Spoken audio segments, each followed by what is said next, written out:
আসসালামু আলাইকুম রহমতুল্লাহ। ২৬ ডিসেম্বর ২৩ নির্বাচনের আগেই সরকারের কিছু হয়ে যাবে। আওয়ামী লীগ নিজেরাই বুঝে গেছে। ওবায়দুল কাদের বারবার কিসের ইঙ্গিত দিচ্ছেন?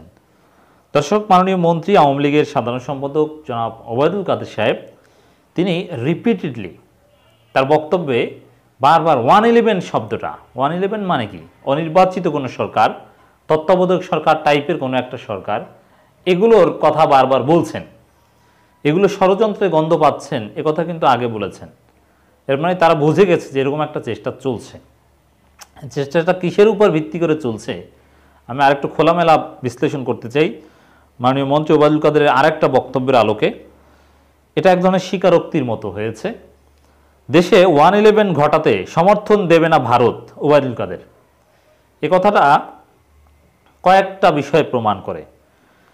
এর আগে যে 111 ঘটেছিল, সে 111 ঘটাতে তাহলে ভারত সমর্থন দিয়েছিল, ভারতের একটা সমর্থন ছিল, সেই বিষয়টা কিন্তু এই বক্তব্যের মাধ্যমে মোটামুটি ধারণা করা যায়। যেহেতু সমর্থন দেবে না মানে আগে দিয়েছিল, এখন দেবে না, বিষয়টা তো এরকম।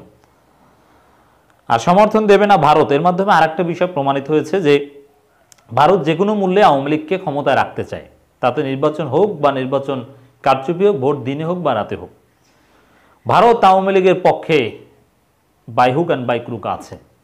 কথাটা কিন্তু এরকম বোঝা যায়। এটা এক ধরনের স্বীকারোক্তি যে তাহলে আওয়ামী লীগের খুঁটির জোর কোথায়? ভারত।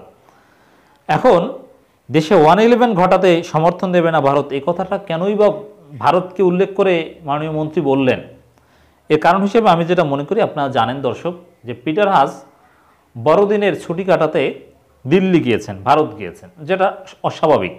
বড়দিনের ছুটি কাটাতে কেউ ভারত যায় না, যাওয়ার কথা না। এর মানে ছুটি কাটানোর কথা বলে কোনো রাজনৈতিক তৎপরতা। তা এখন আমি মনে করি যে ওবায়দুল কাদের ধারণা করছেন যে আমেরিকা বাংলাদেশে 111 ঘটাতে চায়, আর 111 ঘটাতে তো ভারতের সমর্থন লাগবে, ভারতের সমর্থন আনতেই পিটার হাস দিল্লি গিয়েছেন। এই ভয় বা এই আশঙ্কা করছেন, এটা বুঝে গেছে, এ কারণেই এই কথা বলছেন। তারপরও পিটার হাস যতই চেষ্টা করুক, আওয়ামী লীগের আস্থা ভরসা ভারত, যে ভারত আওয়ামী লীগকে ক্ষমতার বাইরে রেখে অন্য কাউকে ক্ষমতায় আনার পক্ষে ডক্টর ইউনূস বা অন্য কেউ আসুক, সেই কাজ কখনো করবে না। ডক্টর ইউনূস চাইলে কিন্তু এই যে বিচার কার্যক্রম চলছে তার বিরুদ্ধে সন্ধ্যার পরও অংশগ্রহণ করছেন, আদালতে রায় হবে 1 তারিখ এবং ইতিবাচক কিছু আশা করছেন, এগুলো না করে কিন্তু তিনি বিদেশে থাকতে পারতেন। কিন্তু তিনি দেশে আসছেন, আদালতে যাচ্ছেন, এটা কিন্তু নিঃসন্দেহে কারো গ্রিন সিগন্যালে যাচ্ছেন কিনা, দৌড়দৌড়ি করছেন কিনা, এটাও কিন্তু হয়তো বা একটা ভয়ের কিছু থাকতে পারে। কিন্তু বরাবরের মতো দর্শক, আমরা আবারও বলি যে 111 টাইপের কিছু একটা আসুক, এটা আমরা চাই না। নীতিগতভাবে অনির্বাচিত কোনো কিছু পলিটিক্যাল কনসেনসাস ছাড়া এটা আমরা সমর্থন করি না। হ্যাঁ, বিএনপি, জামাত, আওয়ামী লীগ সবাই মিলে যদি তত্ত্বাবধায়ক সরকারের মতো কিছু একটা চায়, 1991-এ যেটা হয়েছিল একটা সেটেলমেন্ট হয়, তাহলে হতে পারে। কিন্তু এমনিতে কেউ চেপে বসুক 2006 সালের মতো, ফখরুদ্দিন মঈনুদ্দিনের মতো, সেটা হতে পারে না। যদিও লাস্ট 111 থেকে তো আওয়ামী লীগের সুবিধাভোগী। দেখি ওবায়দুল কাদের সাহেব আরও কী বলেছেন। বাংলাদেশে নিযুক্ত মার্কিন রাষ্ট্রদূত পিটার হাসের ঢাকা সফর অন্যান্য ষড়যন্ত্র করে বাংলাদেশের নির্বাচন নিয়ে ভারতের অবস্থানে পরিবর্তন ঘটানো যাবে না। 2007 সালে 11 জানুয়ারির মতো এদেশে আর কোনো 1-11 হবে না। রোববার ক্ষমতাসীন আওয়ামী লীগের সাধারণ সম্পাদক এবং সড়ক পরিবহন সেতুমন্ত্রী ওবায়দুল কাদের একথা বলেছেন। এবার ওই যে পিটার হাস এরকম চেষ্টা করছেন বলেই সন্দেহ করছে, আবার মার্কিন একটা এক্সপার্ট টিম এসেছে, তারা সহিংসতা বা নানান ঘটনা পর্যবেক্ষণ করছে। তো এগুলো আওয়ামী লীগের জন্য নিঃসন্দেহে একটা চিন্তার বা ভয়ের একটা বিষয়। আওয়ামী লীগ সভাপতি ধানমন্ডি রাজনৈতিক কার্যালয়ে এক সংবাদ সম্মেলনে তিনি বলেন, একটা ষড়যন্ত্র চলছে। আবারও ষড়যন্ত্রের কথা, ষড়যন্ত্রের গন্ধ পাচ্ছেন। আর ওবায়দুল কাদের সাহেব ষড়যন্ত্রের কথা জানেন, তিনি ষড়যন্ত্রের কথা বলছেন, এর মানে এটা গুরুতর। আমরা তো সেকেন্ডারি ম্যাটেরিয়ালসের উপর ভিত্তি করে বিশ্লেষণ করি, আমরা তো আর পিটার হাসের সাথে যোগাযোগ করি না। সর্বোচ্চ পিটার হাসের সাথে যাদের দেখা সাক্ষাৎ হয় তাদের সাথে যোগাযোগ। কিন্তু ওবায়দুল কাদের সাহেবদের কাছে তো সব তথ্য আছে, তারা তো সরকার, কোথায় বসে কি হচ্ছে সব তথ্য, গোয়েন্দা তথ্য, এগুলো তার কাছে থাকে। অতএব ওবায়দুল কাদের সাহেব যখন বলে ষড়যন্ত্র চলছে, এবং কিসের ষড়যন্ত্র? 1-11 ষড়যন্ত্র, এটা ভেরি সিগনিফিক্যান্ট হিসাবে দেখতে হবে দর্শক। কিন্তু এদেশে 1-11 মতো পরিস্থিতি আর হবে না। ঢাকায় নিযুক্ত মার্কিন রাষ্ট্রদূত পিটার হাস ভারতে গেছেন, কিন্তু এতে ভারতের অবস্থানে কোনো পরিবর্তন হবে না। বাংলাদেশে অভ্যন্তরীণ বিষয়ে হস্তক্ষেপ না করার ক্ষেত্রে ভারতের অবস্থান পরিষ্কার। এখানে দুইটা বিষয়, যে পিটার হাস ভারতে গেছেন, আমি যেরকম ব্যাখ্যা দিয়েছি যে আসলে ইন দ্য নেম অফ বড়দিন উদযাপন তিনি গিয়েছেন পলিটিক্যাল কাজে। ওবায়দুল কাদেরও সেম মনে করেন, আওয়ামী লীগও সেম মনে করেন। এই কারণেই তিনি বলেছেন যে ভারতে গেছেন কিন্তু কাজ হবে না। এর মানে নিছক ছুটি কাটাতে গিয়েছেন এটা ওবায়দুল কাদের মনে করেন না, পলিটিক্যাল একটা কাজে গিয়েছেন বলেই মনে করেন। খুবই গুরুত্বপূর্ণ। অ্যাট দি সেম টাইম এটা হচ্ছে একেবারেই একটা ইতিহাসের শ্রেষ্ঠতম মিথ্যাচার যে ভারত বাংলাদেশের অভ্যন্তরীণ রাজনীতিতে হস্তক্ষেপ করবে না।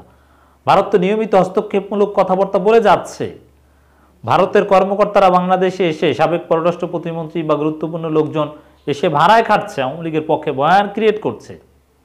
এবং 2014 সালে নির্বাচনে সুজাতা সিং কি করেছে সেটাকে জাতি ভুলে গিয়েছে? এর চাইতে নগ্ন হস্তক্ষেপ আর কি হতে পারে, যে জাতীয় পার্টিকে জোর করে নির্বাচনে এনেছে, নির্বাচন কিভাবে কি হবে ঠিক করে দিয়েছে। এবারে নির্বাচন নিয়েও তো কথা আছে যে ভাগ বাটোয়ারা নাকি অনেক কিছু দিল্লিতে হয়। এই যে জিএম কাদের কি রাষ্ট্রের কোনো গুরুত্বপূর্ণ দায়িত্বে আছে? না, তিনি দিল্লি সফরে গিয়েছেন কয়েক মাস আগে। দিল্লি সফরে কি কথা হয়েছিল ভারতের সাথে তিনি সেটা বলতে সাহস পাননি। এর মানে কি ভারত অভ্যন্তরীণ রাজনীতিতে হস্তক্ষেপ করে না? এই কথাটা মোটেও গ্রহণযোগ্য নয়। শুধু এটা নয়, ভারতের প্রার্থী আব্দুল মান্নান সাহেব বলেন মেহেরপুরের যে আমি ভারতের প্রার্থী, এটা বলে প্রতিপক্ষকে হুমকি দেন, মন্ত্রীকে হুমকি দেন যে কিচ্ছু করতে পারবে না। চিন্তা করছেন তাহলে ভারত হস্তক্ষেপ করে না, করবে না, এই কথার আড়ালে যে কত বড় হস্তক্ষেপ করছে বা করবে এটা স্পষ্টতই বোঝা যায়। বিএনপির ডাকা অসহযোগ আন্দোলন ও তাদের অন্যান্য দাবির প্রসঙ্গে আওয়ামী লীগের অবস্থান পরিষ্কার করতে সংবাদ সম্মেলন ডেকেছিলেন ওবায়দুল কাদের। এখন বিএনপির অসহযোগকে যদি ভ্যালু না দিতেন তাহলে তো আর সংবাদ সম্মেলন করে অবস্থান জানানো দরকার হতো না। বিএনপির অসহযোগে ভয় পেয়েছে বলেই তো সংবাদ সম্মেলন করে বিএনপিকে পাল্টা হুমকি দিতে হচ্ছে যে বিএনপি কি নাকি আবার করে বসে। সংবাদ সম্মেলনে ওবায়দুল কাদের জোর দিয়ে বলেন, নির্বাচনকে কেন্দ্র করে কোনো ধরনের সহিংসতা ক্ষমতাসীন দল বরদাস্ত করবে না। সহিংসতা তো আওয়ামী লীগের লোকজনই করছে, সেটা তো বরদাস্ত করে যাচ্ছে। সাংগঠনিক ব্যবস্থাও তো নিতে পারছে না, আইনি ব্যবস্থাও তো নিতে পারছে না। এই যে 3 জন লোক নিহত হলো নির্বাচনকে কেন্দ্র করে, বিভিন্ন জায়গায় আহত, বোমা মারা, কুপিয়ে হত্যা করার ঘটনা ঘটছে প্রতিনিয়ত, সংঘাত সংঘর্ষের ঘটনা।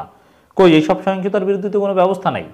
আর বিএনপি লিফলেট বিতরণ করলে, লিফলেট গ্রহণ করলে ব্যবসায়ীকে থানায় নিয়ে যাওয়া হয়, আর মারামারি করে রক্তারক্তি করলেও কাউকে কিছু বলতে পারছে না। কাজী জাফরুল্লাহর মতো আওয়ামী লীগের শীর্ষস্থানীয় একজন নেতা অসহায় যে পুলিশ নাকি ব্যবস্থা নিচ্ছে না, মামলা দিতে পারছে না, আর বলছেন যে সহিংসতার কথা বলছেন বিএনপির বিরুদ্ধে। সহিংসতা তো করছে আওয়ামী লীগ। যাই হোক দর্শক, আসলে আওয়ামী লীগ যথেষ্ট এই মুহূর্তে ভয় আছে 111-এর, যদিও আমরা সেই 111 বাংলাদেশে আর দেখতে চাই না।